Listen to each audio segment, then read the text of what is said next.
ঈশো কুরআনের ছায়া তলে সমবেত হই, ঈশো কুরআনের ছায়া তলে সমবেত হই, ঈশো আল্লাহ রাসূলের অনুগত হই, ঈশো কুরআনের ছায়া তলে সমবেত হই, ঈশো কুরআন। আজকের এই আয়োজনে প্রধান অতিথি হিসেবে উপস্থিত আছেন আমাদের সাজ্জাদানশীন হুজুর কিবলার একমাত্র শাহজাদা আওলাদে রসুল আওলাদে গৌসুল আজম মাইজভান্ডারী আলহাজ শাহজাদা সৈয়দ ইরফানুল হক মাইজভান্ডারী মাদ্দাজিল্লাহুল আলী।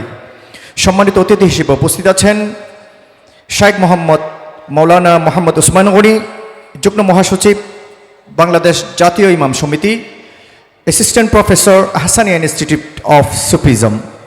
সম্মানিত অতিথি হিসেবে আরও উপস্থিত আছেন শাহজাদা সৈয়দ ইরহাম হুসাইন, আমাদের সাজ্জাদানশীন হুজুর কেবলার সুযোগ্য নাথী, শিক্ষার্থী, মিশর আল আজহার বিশ্ববিদ্যালয়। সুপ্রিয় উপস্থিতি, এই পর্যায়ে 10 পারা থেকে তিলাওয়াত নিয়ে আসছেন আমাদের কুলসি অডিশন থেকে উঠে আসা চট্টগ্রামের বন্ধু আল কোরআনুল কারীম ইনস্টিটিউটের শিক্ষার্থী রাফায়েতুল ইসলাম রাহাত। রাফায়েতুল ইসলাম রাহাতকে বক্স থেকে কার্ড সংগ্রহ করার জন্য অনুরোধ করছি।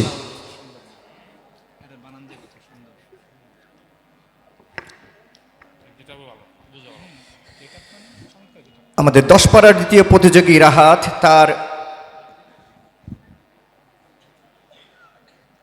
পক্ষে পড়েছে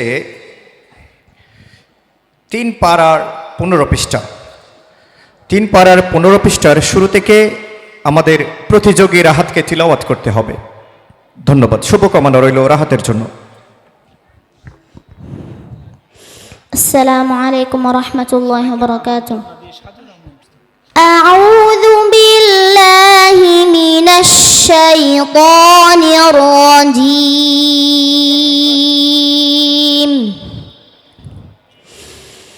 بسم الله الرحمن الرحيم.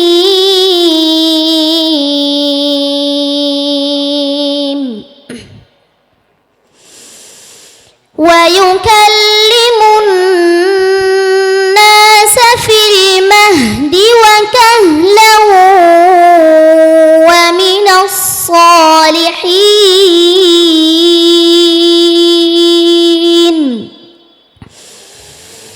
قالت رب أنى يكون لي ولد ولم يمسسني بشر قال كذلك الله يخلق ما يشاء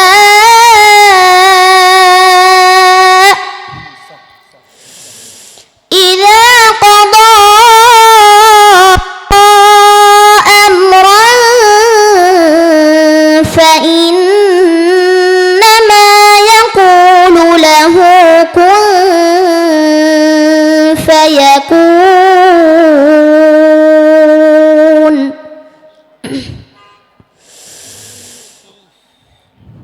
ويعلمه الكتاب والحكمة والتوراة والإنجيل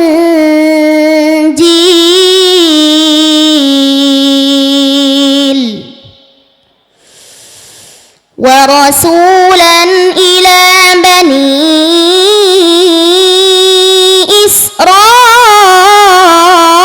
إسرائيل أني قد جئتكم بآية من ربكم أني قد جئتكم بآية من ربكم أني أخلق لكم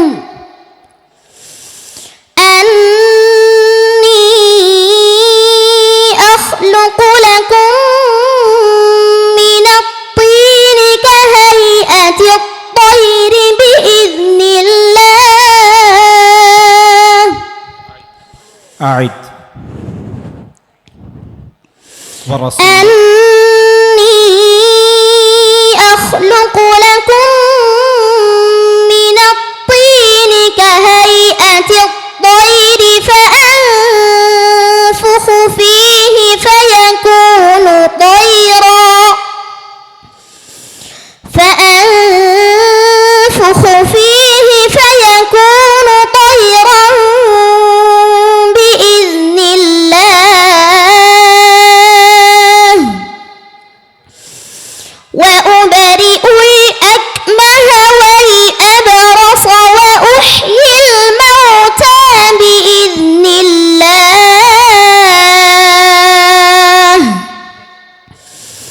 وأنبئكم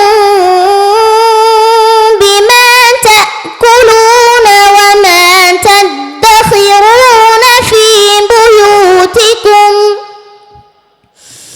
إن في ذلك لآية لكم إن كنتم مؤمنين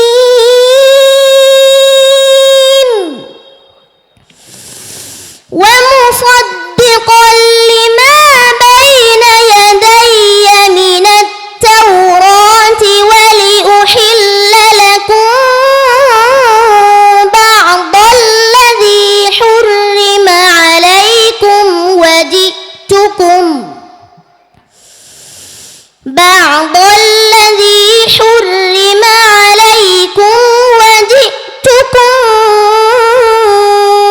بآية من ربكم فاتقوا الله وأطيعون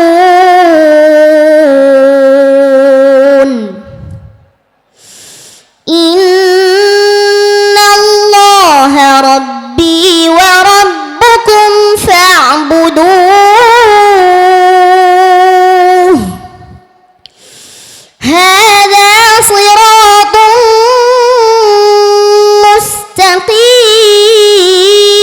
مستقيم فلما أحس عيسى منهم الكفر قال من أنصاري إلى الله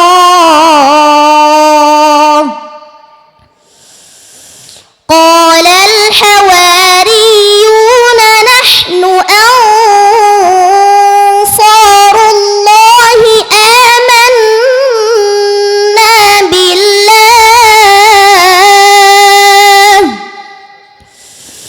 واشهد بأننا مسلمون ربنا آمنا بما أنزلت واتبعنا الرسول فاكتبنا مع الشاهدين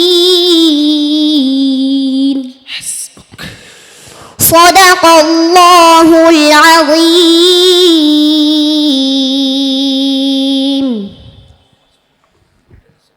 মাশাআল্লাহ, অত্যন্ত সুন্দর তেলাওয়াত করলো আমাদের দ্বিতীয় প্রতিযোগী রাফাতুল ইসলাম রাহাত। আমি সম্মানিত বিচারক শাইখ মোহাম্মদ ইমাদউদ্দিন আল্লাহ মাদানী হাফিজুল্লাহকে আমাদের প্রতিযোগীর তিলাওয়াত কেমন লাগলো জাজমেন্ট করার জন্য অনুরোধ করছি। মাশাআল্লাহ, তোমার সম্পর্কে মন্তব্য করতে পারবো কিনা আমি জানি না। আমার না, আমার মনে হয় যে যত দূর পর্যন্ত তোমার এই কোরআনের আওয়াজ যাচ্ছে সকলেই অত্যন্ত মনোযোগ দিয়ে শুনছে। আল্লাহ রাব্বুল আলামিনের কালামের যে মুআজিজা তোমার তেলাওয়াতের মাধ্যমে আমার মনে হচ্ছিল যে লাউহে মাহফুজ থেকে এই কাউসার আজম ভান্ডার শরীফে বসে বোধ হয় সে লাউহে মাহফুজ থেকে কোরআনে কারীমের তেলাওয়াত শুনছি। মাশাআল্লাহ, অনেক হার্ট টাচিং, মাইন্ড ব্লোয়িং, কত ইলিব্রেশন যে তোমার জন্য করতে হবে আমি জানি না। তবে আল্লাহ রাব্বুল আলামিন তোমাকে যেই নিয়ামত দিয়েছে এটার যথার্থ শুকরিয়া জ্ঞাপন কিভাবে করা যায় সেটা শিখতে হবে প্রথমে। দ্বিতীয় হচ্ছে অনেক বড় মঞ্চ, একটু বেজে গিয়েছ। ভেবেছিলাম যে বেজে যাওয়ার পরে তোমার কনফিডেন্স লেভেলটা কমে যাবে, কিন্তু তুমি আজকে একটা পরিচয় দিলে মাশাআল্লাহ। এটা আমি বুঝতে পারিনি যে তুমি এত ছোট বয়সে এত সুন্দর, মানে তুমি যেখানে শিখেছো সেখান থেকেই শিখেছো, মানে কতটা ম্যাচিউর হতে হয় তুমি বুঝিয়েছো। মাশাআল্লাহ, তোমার সাহসের তারিফ করতে হয়, মানে একটু একটু করে কোথায় তুমি সবচেয়ে বড় বিষয় যেটা সেটা হচ্ছে কয়েকটা মাকামাতের মিক্স তুমি পড়েছো। মিক্স তিলাওয়াত করতে গেলে যে দম লাগে আলহামদুলিল্লাহ, আল্লাহ রাব্বুল আলামিন কোরআনে কারিমের অনেক জায়গায়, দেশের বাহিরে অনেক জায়গায় কোরআনে কারিমের তেলাওয়াত মঞ্চে বসে আল্লাহ তাআলা শোনার তৌফিক দিয়েছেন। কিন্তু যে মিক্স তেলাওয়াত যারা করে, কখনো কখনো একটু হয়তো মাকামে বায়াতিটা ভালো পড়লো, মাকামে হেজাজটা ভুল পড়ে। এই দুইটার মিক্সটি তো মাকামে দুকায় যখন আসে তখন মাকামে দুকাটার মধ্যেও সে টানা পূরণ লেগে যায়।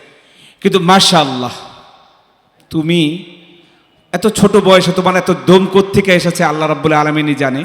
তবে এটা আমার বিশ্বাস যে আল্লাহ রাব্বুল আলামিন কোরআনের যে মুআজিজা এবং এখানে যেই পবিত্র জায়গায় আমরা বসে আছি মেজবান্ডার শরীফে, এখানকারও একটা তাজাল্লি এটা তোমার উপরে ভর করেছে, এটা আমার বিশ্বাস। আল্লাহ রাব্বুল আলামিন জানেন এখানে শাহ সুফি যারা সুফিজম নিয়ে চিন্তা করেন, ইলমে তাসাউফ নিয়ে যারা ভাবেন, অনেক বড় বড় ব্যক্তিরা আছেন, বিশেষ করে শাহ সৈয়দ ইরফানুল হক হাফিজাহুল্লাহ এখানে আছেন। তো ওনারা বলতে পারবেন আসলে, আমি তো এত এই সুফি জ্ঞান সম্পর্কে আমার ততটা জ্ঞান নেই। তবে আমার মনে হয় যে এই যে আয়োজনটা, এই যে এইখানে আউলিয়াদের একটা বিচরণ, সেটা আমার মনে হয় তোমার মধ্যে পড়েছে। আল্লাহ রাব্বুল আলামিন তোমাকে কোরআনে কারীমের জন্য কবুল করুক। তোমাকে আল্লাহ রাব্বুল আলামিন যে নিয়ামত দিয়েছে, সেই নিয়ামতকে নিয়ে বিশ্ব দরবারে এই লাল সবুজের পতাকাকে তুমি যেন উত্তীর্ণ করতে পারো, সেজন্য আমাদের দোয়া, আমাদের সকলের পক্ষ থেকে তোমার জন্য শুভকামনা। অনেক অনেক শুভকামনা আমাদের বন্ধু রাফায়েতুল ইসলাম রাহাতের জন্য। আল্লাহ পাক তার সিনাকে গাউসুল আজম মাইজভান্ডারের ফয়ুজাত দিয়ে ভরপুর করে দিক এবং তার কণ্ঠকে কোরআনের সুর দিয়ে আরও সুশোভিত করুক। ধন্যবাদ।